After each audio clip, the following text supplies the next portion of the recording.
Levante 2, Barcelona 3.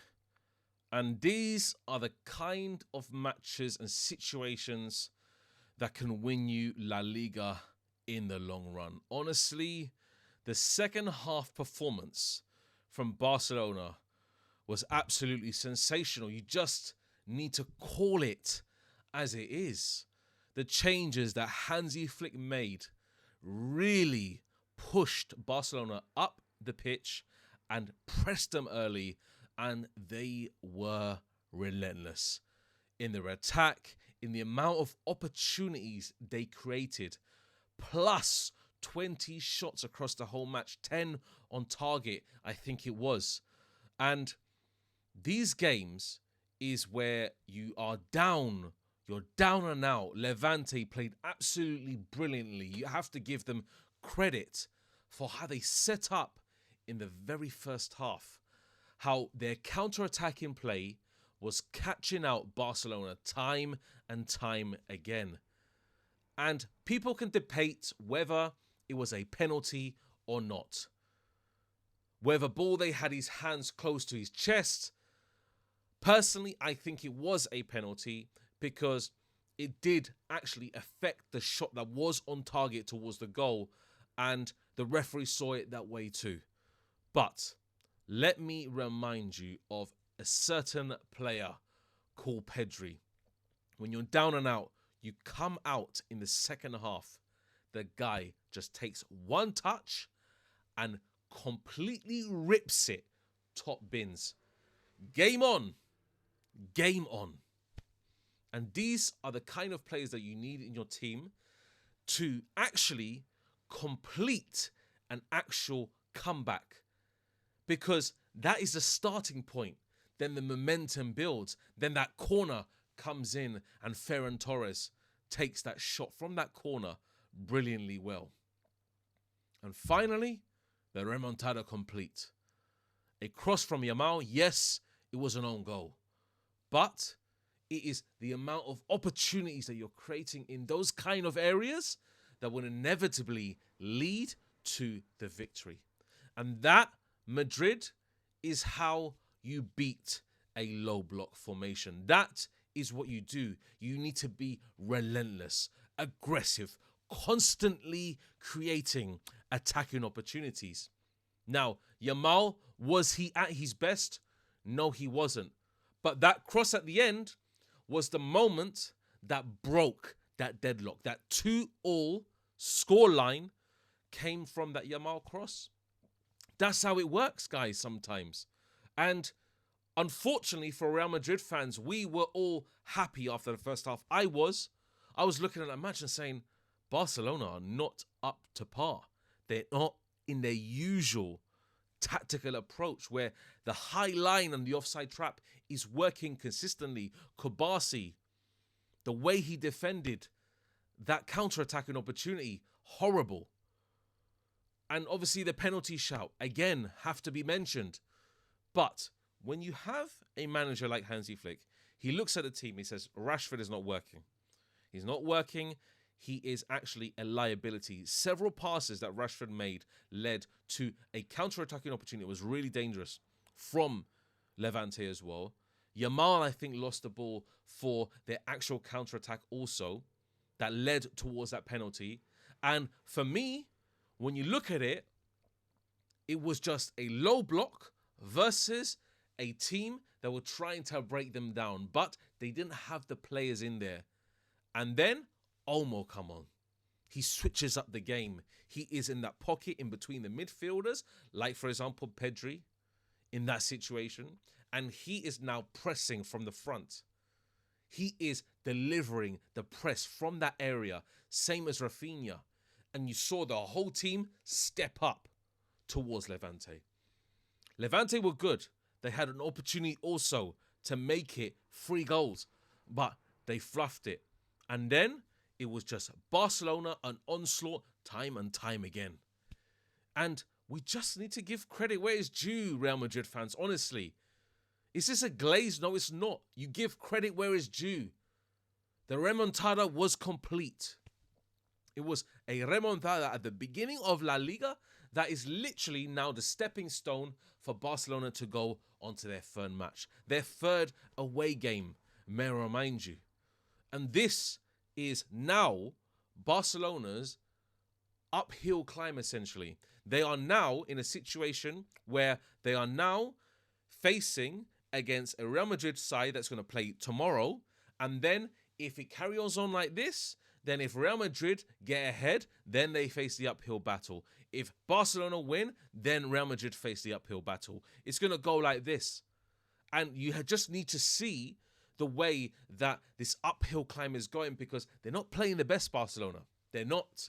But what they're doing is they get the results. And you can see the same pattern from last year. Some results didn't go their way, but some results at crucial points in La Liga went their way, favorable to them, that give them the leapfrog on Real Madrid. And Atletico Madrid, nowhere to be seen first two games. Simeone's fuming. So at the moment, it's looking like Real Madrid and Barcelona once again from the very beginning of the season when Atletico Madrid were competing at that time. So it's a different approach altogether. This season is a two-horse race from now. A two-horse race. Barcelona are 5 points clear of Atletico Madrid already. This is crazy talk to me. So Real Madrid, we need to step up. We need to step up because Barcelona could run away with it if we're not careful. Because after these away games, then obviously comes the home games for Barcelona. Then they're going to be playing in front of their fans, and it's going to be an absolute bloodbath. So Real Madrid, they need to be consistently chasing this. Otherwise, they could lose track of the battle and then fall behind. But Barcelona, honestly, today, let me just go on a few players. Pedri, absolutely sensational in that second half. Pedri, he gave an opportunity also the first half to Ferran Torres, slotted a pass through. Ferran Torres could have cushioned that well into the goal, but he missed it. He missed his opportunity, but then made up for it the second half. Ferran Torres also in the box, decent enough, not the best, but I think personally the standout player today was Pedri. He was orchestrating from the midfield. He was always looking to receive the ball and always looking to give it out to the wings to either Rafinha in the second half or Yamal, or try and thump a pass into the forwards themselves. Because from those deep areas, that's when Levante are now trying to push back, get into this defensive shape. But you see Pedri looking for the angles, the gaps right through the centre, and now delivering a pass that's rocket directly into the attackers. So then they can work it and work the 1-2, the give and goes, and then create spaces, create opportunities for themselves. And this is how Barcelona operate. You see the different type of play. When you look at a low block, compared last week against Osasuna to a Levante this week, when they're 2-0 ahead, may I remind you, and you see how to break that down. It's crazy talk to me. I was just like, hands on my head, because how can they be like that? How can they do that in that manner with, no, I would say comfortable ease? They weren't comfortable. They were looking kind of shaky towards the end, but they found a way. They found it eventually. And like I said, that's the kind of performance that wins you a La Liga title, because you have a tactician like Hansi Flick that says, okay, cool. This is what I'm going to do. I'm going to bring Olmo on. I'm going to bring him on. I'm going to put Rafinha on the left, drop Rashford, and see how we play. See how we play as a team. Give us a bit more momentum in the midfield. Give us a bit more pass accuracy. The give and goes, a bit more quick, a bit more snappier.